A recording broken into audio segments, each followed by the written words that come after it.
ส่งตัวแก๊งคอลเซ็นเตอร์ให้ทางการจีนนำตัวไปดำเนินคดีหลังถือการจับกลุ่มอยู่ที่ลาวโดยปฏิบัติตามกฎหมายว่าด้วยการเข้าออกและการคุ้มครองคนต่างประเทศอยู่สปป.ลาวฉบับเลขที่059สปส.ลงวันที่26ธันวาคม2014ข้อตกลงว่าด้วยการร่วมมือสร้างตั้งศูนย์ร่วมมือเวียดนามตำรวจลาวจีนระหว่างกระทรวงป้องกันความสงบลาวและจีนลงวันที่04ธันวาคมปี2020ตามการประสานสมทบเหตุเวียดตัวจริงร่วมกับเจ้าหน้าที่ตำรวจสปป.จีนประจำอยู่ศูนย์ร่วมมือลาวจีนปฏิบัติตามสัญญาร่วมมือระหว่างลาวจีนในการแลกเปลี่ยนข้อมูลข่าวสารการส่งตัวผู้ถูกหาที่เป็นคนต่างประเทศโดยเฉพาะคนจีนกับคนต่างประเทศเพื่อดำเนินคดีหลังถูกจับกุมอยู่สปป.ลาวมาในวันที่13พฤษภาคม2026กรมตำรวจคุ้มครองคนต่างประเทศกรมใหญ่สันติบาลกระทรวงป้องกันความสงบร่วมกับศูนย์ร่วมมือเวียดนามตำรวจลาวจีนได้มอบรับตัวผู้ถูกหาที่เป็นสัญชาติจีนจำนวน485คนยิ่ง30คนกลับคืนไปดำเนินคดีตามระเบียบกฎหมายอยู่ประเทศจีนในข้อหาก่ออาชญากรรมทางระบบโทรคมหรือ call center ให้บริการพนันออนไลน์เข้าออกเมืองผิดกฎหมายเฮ็ดเวียกบ่ถูกเป้าหมาย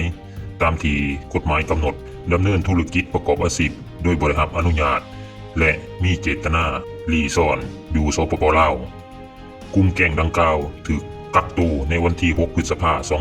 2026จากเหตุการณ์ที่เจ้าหน้าที่ตำรวจกระทรวงป้องกันความสงบได้สมทบกับกองบัญชาการปกส.แขวงสะหวรรณเขตมางกลุ่มแก๊งคอลเซ็นเตอร์อยู่7จุดเป้าหมายรีสอร์ทโรงแรมและเรือนพักอยู่แขวงสะหวรรณเขตซึ่งพบเห็นคนต่างประเทศ605คนยิ่ง81คนมี8สัญชาติคือสัญชาติจีนไทยกัมพูเชียเมียนมาเวียดนามไต้หวันมาเลเซียและสัญชาติเกาหลีใต้พร้อมด้วยเครื่องของกลางในการกระทำผิดจำนวนหลวงหลายรายการมอบรับตัวพวกถูกหาดังกล่าวแม้นได้จัดขึ้นที่ด่านสากลโบเต็นแขวงหลวงน้ำทาสปป.ลาวโอกาสนี้ผู้ตั้งหน้าทั้งสองฝ่ายก็ได้พร้อมกันเซ็นบทบันทึกมอบรับตัวผู้ถูกหาจำนวน485คนยิ่ง30คนตลอดระยะผ่านมารัฐบาลสปป.ลาวก็คือกระทรวงป้องกันความสงบและหน่วยงานที่เกี่ยวข้องได้ซุ่มใส่สกัดกั้นและแก้ไขอย่างจริงจังต่อกับปัญหาอาชญากรรมทางโทรคมอย่างเด็ดขาดปัจจุบันเจ้าหน้าที่วิสาสะกำลังสืบต่อติดตามสอบสวนดำเนินคดีอย่างต่อเนื่องพร้อมกันนั้นสปป.ลาวยังได้ร่วมมือกับประเทศเพื่อนบ้านและองค์การสากลในการแก้ไขปัญหาดังกล่าวในโอกาสนี้จึงได้เรียกร้องมายังประชาชนบรรดาเผ่าทุกสันคนในสังคมให้มีสติต่อกลอุบายของพวกกลุ่มแก๊งดังกล่าวปัญหาอาชญากรรมทางโทรคมแม้นมีรูปแบบการหลอกลวงที่หลากหลายและวิธีป้องกันตัวเองอย่างทันสมัยนักธุรกิจเช่าค้าขายหรือผู้ประกอบการเลื่อนให้เช่าโรงแรมอพาร์ตเมนต์ห้องแถวต้องมีส่วนร่วมและให้การร่วมมือกับเจ้าหน้าที่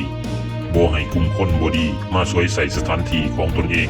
ในการกระทำผิดทางกฎหมายต้องมีมาตรการที่เข้มงวดต่อผู้ใช้บริการถ้าหากพบเห็นมีการเคลื่อนไหวที่บ่ถูกต้องตามระเบียบกฎหมายต้องได้รายงานต่อเจ้าหน้าที่อย่างรีบด่วนสำหรับชาวหนุ่มวัยหนุ่มนักเรียนนักศึกษาประชาชนต้องศึกษาหาความรู้ทางด้านความปลอดภัยทางด้านไซเบอร์อย่างสม่ำเสมอและช่วยให้ความรู้ด้านดิจิทัลแก่ผู้สูงอายุในครอบครัวที่อาจจะขาดความเข้าใจระมัดระวังต่อการโฆษณาแอบอ้างเวียกงานที่ให้รายได้สูงผิดปกติโดยเฉพาะตามสื่อสังคมออนไลน์ซึ่งอาจจะเป็นการหลอกลวงหรือฆ่ามนุษย์สิ่งสำคัญ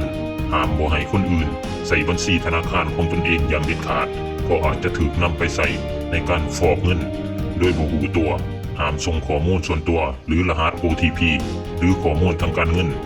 ให้ผู้ใดผ่านโทรศัพท์หรือสื่อออนไลน์โดยยังบ่ทันรู้